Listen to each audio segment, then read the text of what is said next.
They say a stupid person learns from his own or her own mistakes, whereas the smart one learns from the mistakes of the others. And I just saw like, okay, that's not something I'm going to do. And I just thought like, if I'm not going to do it now, I'm going to wake up one day and it's going to be maybe too late.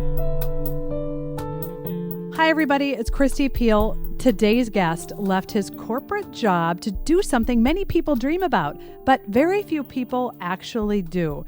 Tomas Hromjak is in the middle of a global flip your script adventure. Tomas, welcome to the podcast. Thank you. And thank you for a very decent pronunciation of my name. That's not something I experienced. I almost wasn't going to try. And then I thought, you know what? If I screw it up, you can correct me. So I'm glad I was close. That was good. Tell everyone where you are right now. Well, I'm at my probably favorite place in Guatemala because of the weather, and that's Lake Atitlan. It's roughly 4 or 5 hours west from the capital of Guatemala, which is Guatemala City. In a small village, the Christmas preparations are ongoing. The weather is beautiful. The rainy season's finally stopped. And that's one of the most, I think, incredible things about the experience that you're having is that you're having to not just read about, but you're getting to experience all different cultures, perspectives, and you're not choosing to go to tourist big places that have been changed. You're going into some of these smaller communities where you can really experience a totally different environment than where you grew up. What has that been like? It's been a ride, or I think it's been now on the journey, I think 20 countries. I've been to many before, but of course not that extensively. And I think every country eventually is very different. So like back home in Europe, I think also in America or United States, the idea of Latin America is that, there are people dancing to Latin music and everywhere it's really warm and it's like everything is just, mañana, let's do it tomorrow. And there's kind of like this stereotype about Latin American countries. And I think it's so far off the truth that it couldn't be any worse. That, like in South America, actually, I would say there are more cold places than the warm places, except maybe Brazil. But of course, if you go to Peru, you're going to find majority of the places that are going to be cold. So every country is different. Also in Latin America, every country has a different amount of, or different majority, well, not even majority, actually minority of the indigenous people. So whereas in Costa Rica, the indigenous people are only, I think, 2.4%. In Guatemala, it's, depending on the sources, 40 to 80%. And this is completely shaping the country.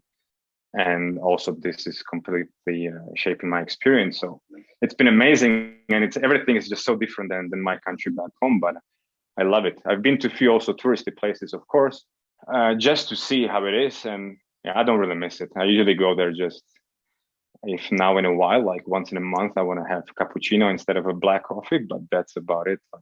Also, those places are not that different comparing to pre-pandemic times, I would say. So I was last year in Cancun, where I was also, I think, 7 years ago, and I did not see much difference, I would say. And for me also, the more I travel, the less it is about sightseeing, because, like especially here in Guatemala or Mexico, it's just, another architecture. Or another ruins from Mayan times, amazing, but it's just not giving me the emotions or the experience I would have like maybe 7 years ago. So what I do here is like I just came back now after a month in mountains, and I would go to places where they haven't seen tourists for 2 years, and it's very different. Also, the face of Guatemala, for example, it's very different in the mountains and the non-touristy places than it is, for example, even here, because it's like a coin that two sides, and they're very different. You've had all of these experiences, 20 countries, global adventure is how I described it earlier. And the adventure that you're having isn't the one you thought you'd have, because you started this pre-pandemic. So let's go back to why you wanted to do it at all. You had a successful corporate career. I've seen some interviews where you said you had made some great investments, so you had the financial wherewithal to do this. But why? Why leave your life to do this? I think this is a journey I wanted to do since I was a small kid. I think that in the pictures when I was a kid, I wouldn't play with cars, or I wouldn't play with toys. You would normally see me with the globe and with the maps and stuff like this, reading about the great Portuguese sailors and circumnavigators. So that was my dream from the very beginning. Like I said in one interview before, of course, coming from Eastern Europe, I thought like, okay, maybe once I'll see a small portion of the world. And that's what happened. And after 7 years in the corporate world, I just felt a bit of, I don't know, I just felt like it wasn't something I was enjoying at the moment. And I met so many people who told me, yeah, I also wanted to go travel around the world, but you'll see there are going to be kids coming and there's going to be like a promotion, a better job, a better project.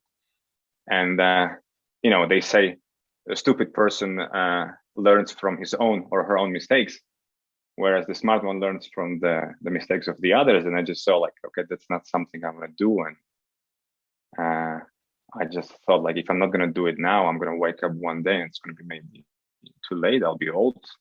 I didn't even know pandemic was coming. So I just decided, to go. And I think everyone was shocked, but I knew I'm going to do it if I can at some point.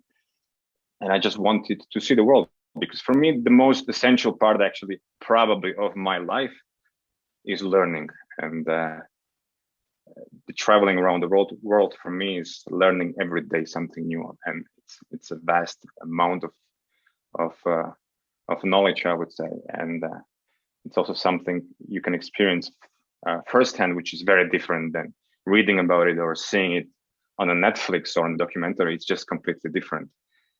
And I wanted to experience it. And I knew it's going to be tough, and it was tough. There were days I did not sleep. There were days there was not a hot shower for weeks and stuff. But it was totally worth it because I learned so much. And I just wanted to do it. For me, it was always the main focal point of my life. Like, if I can one day, I'll go. And the plan was 1 year, but then the pandemic hit the world and changed everything. And I decided to stay a bit longer and a bit longer and a bit longer. And now it's been 27 months, and I'm getting really, really tired. And I think I need a break, but it's been amazing. And also thanks to pandemic, I started to travel way slower, which is totally different than hopping from one place to another one, and especially if it's a touristy place. Do you have plans to end it, or are you still in the middle of, let's see where I go next week? Well, I think I'll have a break. For now, actually, I have flights back home. And then I think I'll have a break for a while, but I'll still like to continue further. Also, I didn't want to spend third Christmas in a row somewhere far away. So it's a good opportunity to go home, spend a Christmas with my parents, who I haven't seen for a long time. And then maybe, I don't know, I'm thinking about Middle East. But your plan, just to clarify, isn't to go back and restart a quote unquote normal corporate life. Your plan is to go back to visit some family and hit the road again. Let me quote Robert De Niro from the movie Heat. What is regular life? Like barbecue and ball games? No, not for a moment. I don't see myself doing this. I mean, it might change. Maybe I'll go home and I'll realize, actually, that's what I want to do now. But for the very moment, not now, not yet. It's just, especially now with all the remote offices and Zoom calls, like now, am I really missing anything? I don't think so. So I have many photos to work on, at least. And that would be something I want to do over Christmas, and I'll see what happens after. When I started to travel, and I met a guy in Indonesia, and he was traveling for 3 years at the time. He finished right after, and he was at the point where I'm basically now. He said, I'm still enjoying, but I'm just missing to have one bed, one kitchen to cook, to have a hot shower, just to have a permanent place to be in. And that's where I'm now. I mean, people usually, I think, see traveling around the world as something exciting, like, I don't know, every day adrenaline. And it's true, but there's also so much stuff around. People don't, I think about that I have to every day, like think where I'm going to sleep, what I want to see, where I'm going to eat, how I'm going to travel, where I'm going to travel. And whoever is telling people like traveling is like before and read my top 10 what to do guide, how to travel around the world, you can forget it. You can just scrap the book, because majority of it just doesn't work now, and you don't get the information. And sometimes people just give you information because they just don't want to tell you, like, I don't know, but eventually figure out it's actually not true. So that's what it's exhausting about it, but it's still very enjoyable without the crowds. And it's very authentic, which is amazing for me, because you go somewhere and it could have been the touristy place before, but now it's not. So people come to you and they ask you, where are you from? If it's Guatemala, of course, they usually ask you, like, are you from the United States? And do you use American dollar in your country? Which is a very strange question. And they start to talk to you, and they tell you their stories. And there are 21 Mayan languages in Guatemala, and also basically 21 big groups of Mayan communities here. So they're also very different, with very different language and very different mindset. So here it's especially very interesting. So, but also, yeah, I think people see that, yeah, you're traveling around the world, you have a lot of time, you can do whatever you can and whatever you want, but it's not that true. I mean, sometimes I have just no free time. Sometimes it's just 100 kilometers from place A to place B, but it could be easily 5-6 hours on what they call chicken bus, because you can see everything, even including chicken in the buses. So it's so incredible, I think, to think about your normal now and what your normal was before, and how, of course, there is no normal, but that your struggles now are not, oh gosh, I have to get on this Zoom meeting and I have to go do this and then I have to do this and I have this deadline. And you mentioned it, you're a photographer and your images are beautiful and really are documenting what you're doing. And they're on your Instagram, and we'll put links on the Flip Your Script podcast website so people can see them and can see what your next adventure with those is, because there's something there for sure. I think the difficult thing for people might be, okay, so he's doing this whole adventure. How does that apply? Like, what can I learn from that? Because I'm not going to do that. Like, I can't do that. But so much of what you said, I think, is applicable, because it is about going out and trying the thing that you've always wanted to try, and don't listen to the people who say, yeah, you can't do that, or that's kind of crazy, and know that it's hard. I mean, I've heard some of the things you've had to deal with. You're sleeping in the airport, you're no showers, don't know where you're going to stay, don't know what you're going to eat. What have you learned that you're going to take back and that will be with you forever? How have you changed? Well, especially people who knew me before my trip look at me and they're like, I was the guy who was in the shirt, not using public transportation, because I would drive everywhere and I lived a very comfortable life. And that was exactly what was pretty much bothering me. Like, there's nothing I'm going to learn living in, being pampered. And I just wanted to try something else. And for sure, the small things, like, this is a cliche, but I'm going to for sure really enjoy and appreciate the small things in the future. I think one of the learnings is, like, when I was thinking about traveling for a long time, I thought, like, yeah, how I'm going to deal with, like, not sleeping properly and all this stuff, like, every day. And I think you can manage more than what you think. So before, when I would have a 6 hours layover somewhere at the airport, I would be like, yeah, what I'm going to do 6 hours. 6 hours now is easily a traveling time every day, sometimes on the buses. And like you mentioned, I was sleeping at the airport because I was flying to Chile through Peru, which was shut down at the time. So I couldn't leave the airport because I would have to go to 2 weeks quarantine. So the only choice was just to sleep at the airport. And you just learn that a lot of things you think you need, you do not. Like all the stuff you have at home, it's just, like I used to have it. I was just buying because, I don't know, I was just, sometimes it's just you buy because, I don't know, you just want to have the endorphins of shopping and stuff. I mean, I wasn't really a shopping guy, but still you would buy a lot of useless stuff sometimes and go somewhere where you just buy something you don't need. And when you travel, you just realize, like, all you need is just essential stuff. And the less you have, it's actually better. The less things you have, the less things are owning you. So you're not owned by many things. And that's like the material part of, I think, traveling. You realize, like, a lot of stuff you don't need. Of course, if you live permanently in one place, you need a bit more than what I need when I travel. But the major thing what you learn about traveling, when you travel about life, I think is like the regular type of life, what we discussed before, like the barbecue and ball games. It's not the only choice to live the life. I know, especially in my country, there's this the idea that, yeah, you should just go and have a steady job and buy a car and buy a flat and have 2 kids and just live the regular type of life. And if not, everyone is looking at you like, like you're doing something wrong. And I never really cared because I don't care.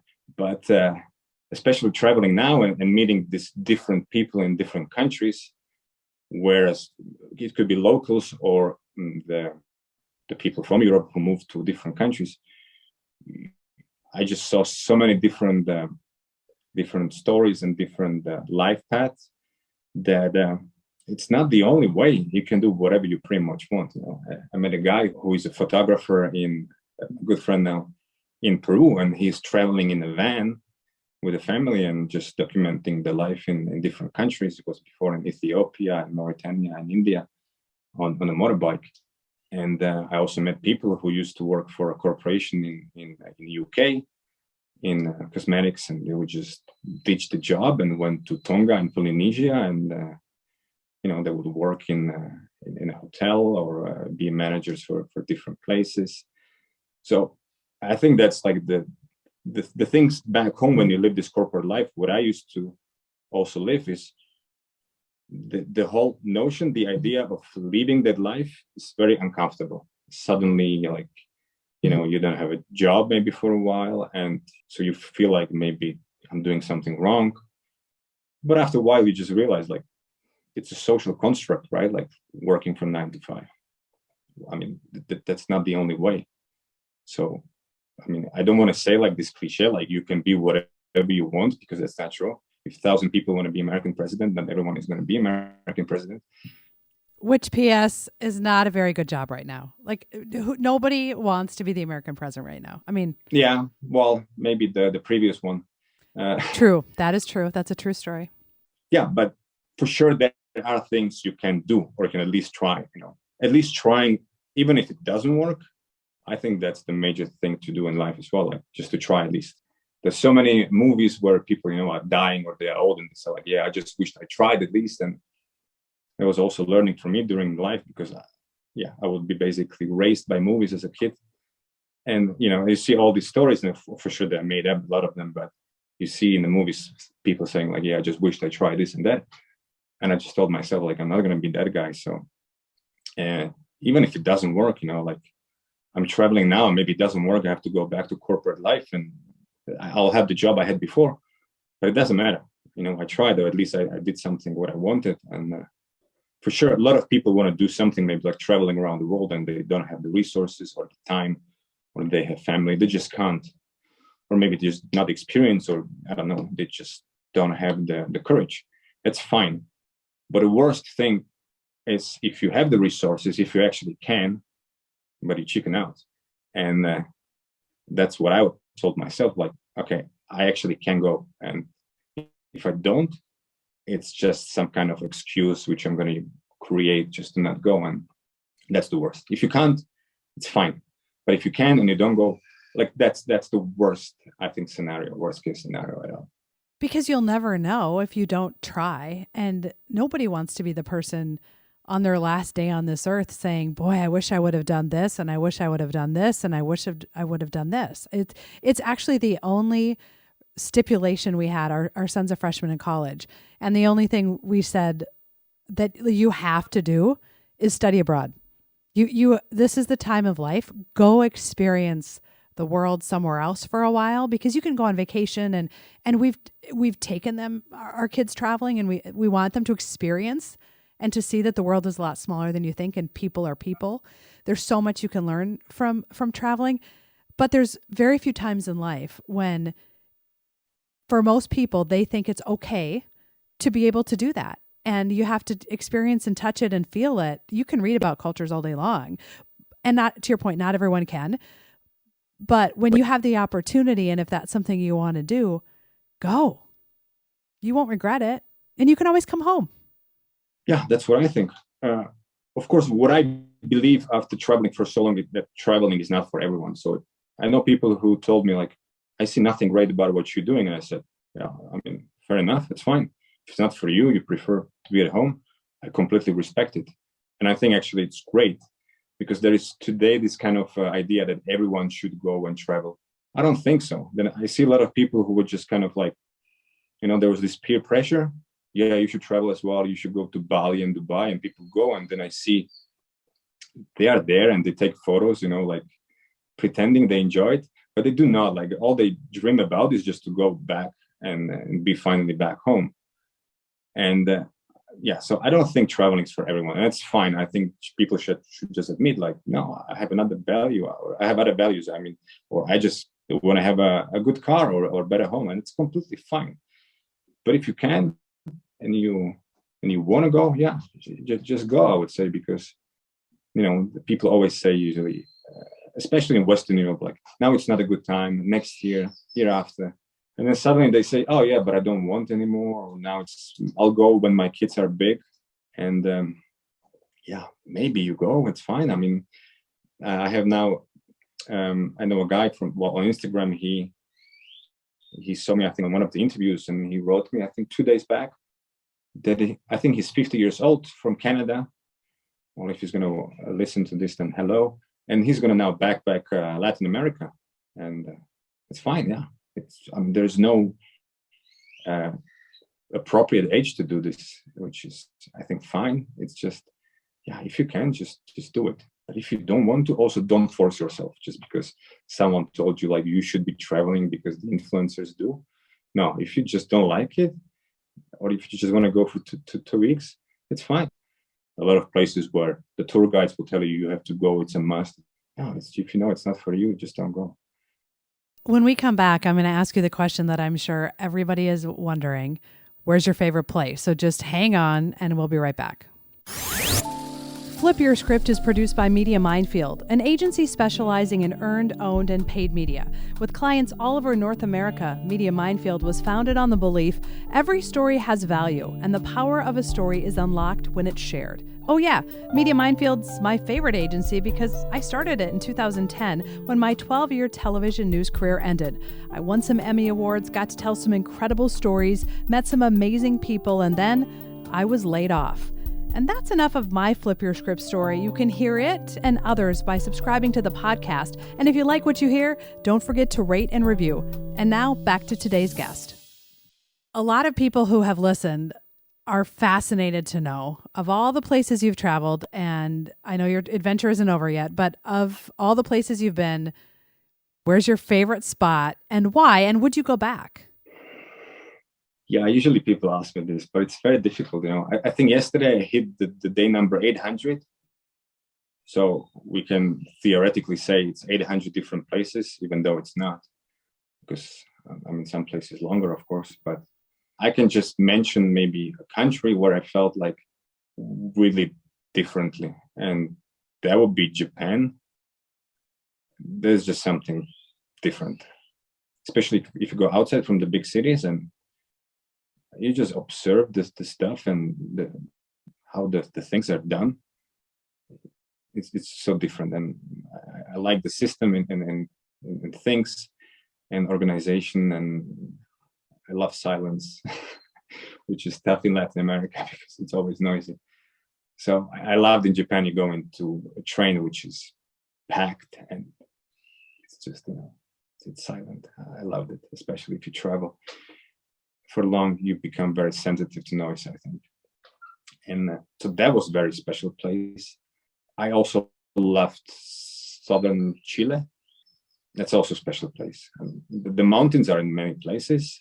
They're even better, and maybe for sure higher in Peru, and more raw in Peru. Like that's a really raw experience to go in the mountains like Andes in Peru. But Chile in the south I really liked it, and I was basically in a touristy place in the national park Torres del Paine, where normally there are 3,000, 4,000, 5,000 people daily.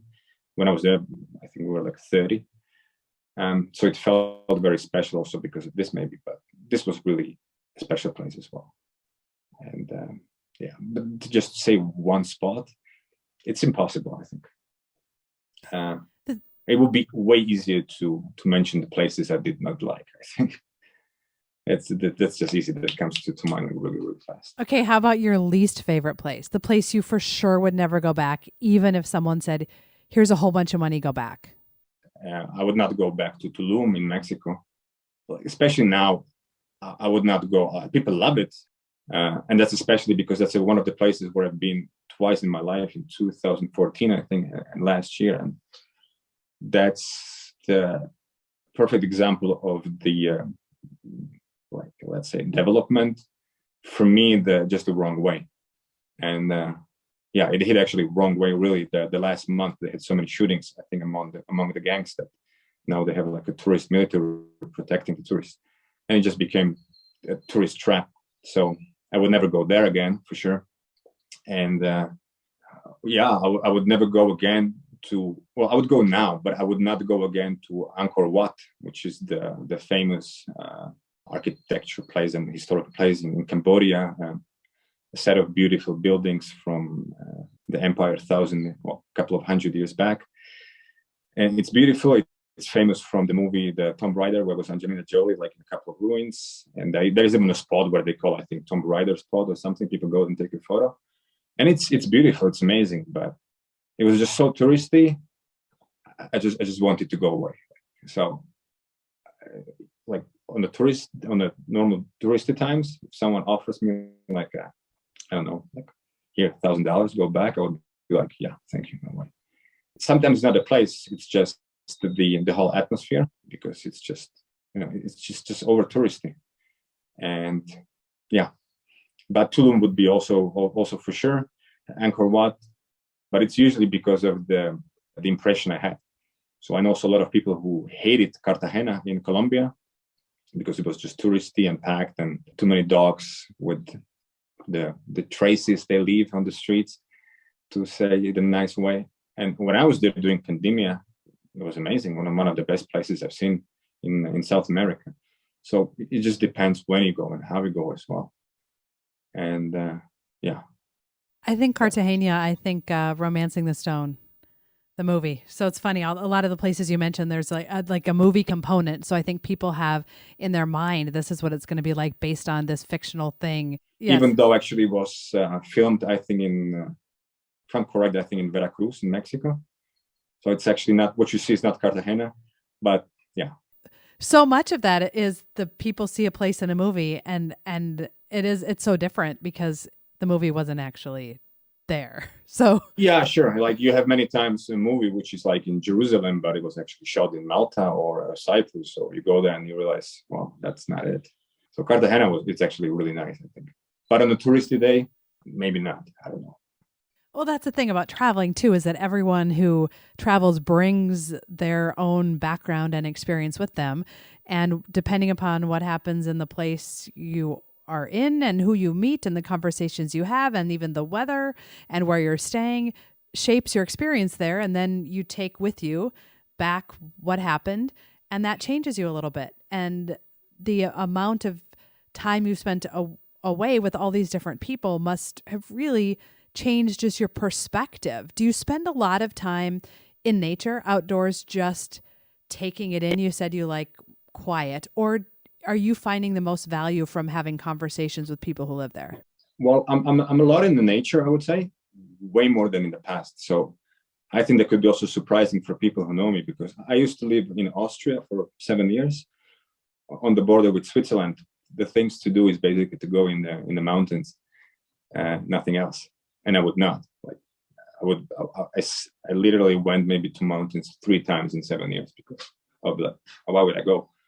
And this is something I did change. I think I'm in the nature like a lot of time, and I also started to prefer in many cases mountains over beaches because I can't really relax. So I go to beach. I'm like, yeah, what now? So I'm a lot in the nature, especially now during pandemic times. It's amazing because that's where you don't have to wear any mask. It was especially great in Peru because, like in capital of Peru, in Lima, it was mandatory 2 masks and the face protector, the face shield. And you go out and suddenly you don't have to do anything because there's no one. So that's one of the reasons, but also I'm enjoying like the silence, because as I said, Latin America can be noisy. And when I interact with people, I usually interact with locals, and I really enjoy it because they live very different life. Sometimes they ask like, where are you from? And of course, no one speaks English, so it's also great that I can improve my Spanish. They ask where are you from, and I say like Europe, and they say so that's United States. I'm like, no, it's another continent. Okay, so you came by car. I'm like, no, there is an ocean. They're like, there's an ocean. What is an ocean? I'm like, a big water. Oh, like lake. I'm like, no. So they have like no idea what it is. So it's kind of amazing because a lot of travelers like to talk about themselves, which is fine, but it's very similar to my life. So it's like, yeah, okay, you've seen a new TV series on the internet, great, thank you for recommendation. But if you meet these people, tell you like, yeah, well, I left school at 9 because I had to do shoe shining job to support my family. It's just so different that you also start questioning your own life, basically, or not question, but you realize how actually lucky you are, let's say. And I was now in northern Guatemala in the mountains, where actually the US government says do not travel in the region of Huehuetenango because of the narcos and trafficking and I don't know, some stuff. And I went there, it was completely safe, I think. And I went to one village where it's kind of famous in a way in northern Guatemala, because all the people who went to work in the United States, they all work in Oakland, in California. So actually you see Californian flags on the houses, which is, it's funny. A lot of them work in the United States legally and some illegally, because yeah, that's how it is. Life is sometimes not easy in Guatemala, and they go. And they explained to me like they have to save for a couple of years, $12,000-$15,000, and then they pay so-called coyote to be taken over the border. And for sure now this is gonna maybe give an impression to people like, yeah, you should build a wall or something. But I don't think the people are the problem. They're actually very nice people and hardworking. And they explained to me stories how they went, how they crossed the borders, how they walked in a non-specified state for 7 days into the desert to cross the border, and then 7 days back to a big city. And if they're caught, they go back home. But the $15,000 they paid are gone, so they have to work in Guatemala next 4 or 5 years to pay it. And it's still worth it to go. So, when you listen to the stories, you realize how distant it is, how everything is just so different. And it's also outside my bubble, we can call it, because, like my bubble before my life was people with a university degree, discussing what to watch, discussing, are we having avocado toast or are we going for pizza? And it's fine. This life is normal. I mean, it's also like, that's how it is. But then you go to these countries and you realize, like, because at some point you have this idea, like the whole world is like this. Well, there's some people living in Africa and Asia and South America. And then you go and you realize actually the majority of the world is completely different. It's not that you realize, I mean, you know it, but then when you face it, you are basically confronted with it every day. It's just very different. And, and the stories, some people say in Guatemala, if they have Mayan surname, they're kind of not having the best outlook in life, even in Guatemala itself, because they have an indigenous surname. And other people tell you it's not true. You have still the same chance to be successful. It's just, especially in Guatemala, the encounter with local people is amazing, because the stories are just really great. And they're very open to talk to you. Everyone comes and says, like, yeah, give me a number, vamos platicar, which means like we'll chat one day. And I had yesterday one guy just calling me after 3 weeks, like, hey, how are you, from a village in the mountains? And they're not really keen on being photographed, but they're really, really open to talk, which is not the case in all the countries in Latin America and Asia. In some countries, they have enough of tourists. So in Vietnam, especially in the big cities or places which are touristy, people are basically fed up with tourists. Here, and especially now, I think the months of being, like without any foreigners, they come to you, talk to you. I was now in a small village, also another one in mountains called Akul.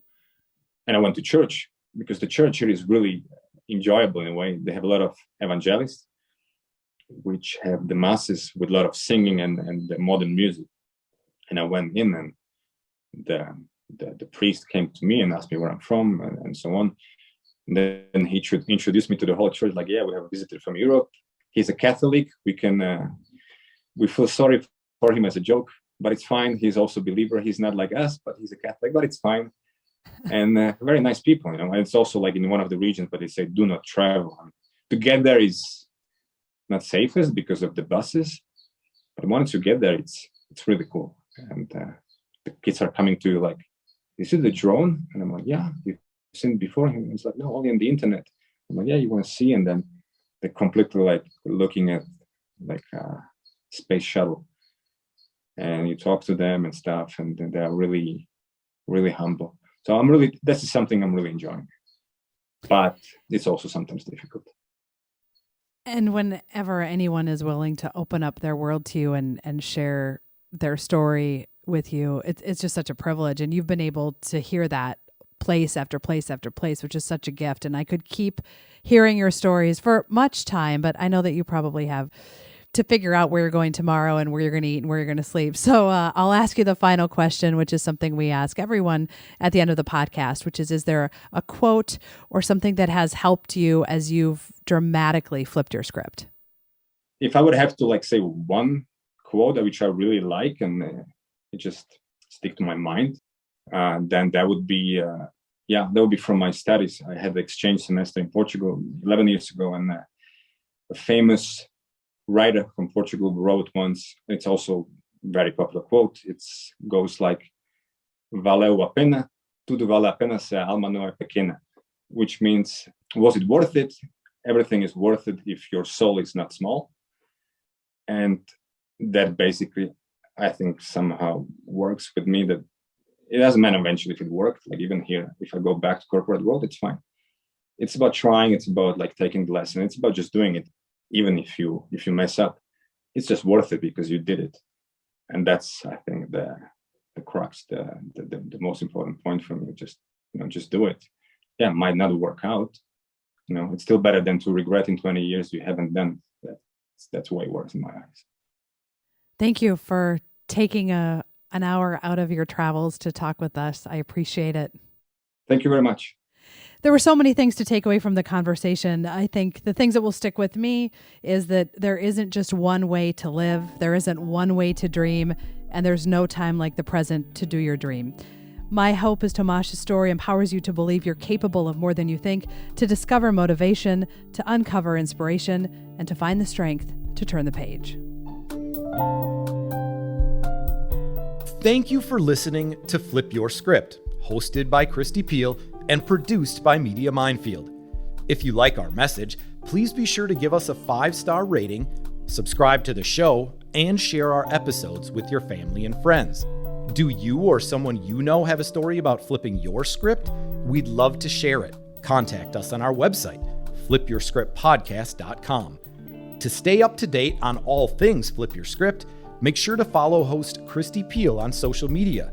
You can also check out the website for pictures, resources mentioned in the show, and other great episodes.